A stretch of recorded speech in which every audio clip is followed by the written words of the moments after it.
এখনো জুলাইয়ের বিরুদ্ধে ষড়যন্ত্র করা হয়, সচিবালয় থেকে সেদিনকে আর তাদেরকে বের হতে দেওয়া হবে না।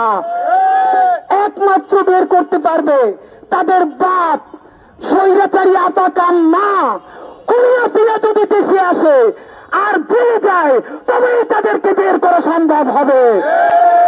জুলাই ঐক্যের পক্ষ থেকে আমি আপনাদেরকে জানাতে চাই, কসম করছি আল্লাহর, আমাদের জান এই জমিনের উপরে থাকে, জুলাইয়ের শহীদদের রক্ত নিয়ে আর কাউকে টেন্ডারবাজি করতে দেওয়া হবে না, আর কাউকে গাদ্দারি করতে দেওয়া হবে না।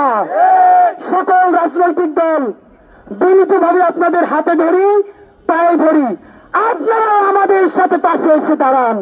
বাবারা, আমরা আপনাদের সন্তান, শত্রু না। গণহত্যায় সবাই মরবো, মরার আগে আওয়ামী লীগকে মাইরা মরতে চাই। বাংলাদেশ জিন্দাবাদ, ইনকিলাব জিন্দাবাদ।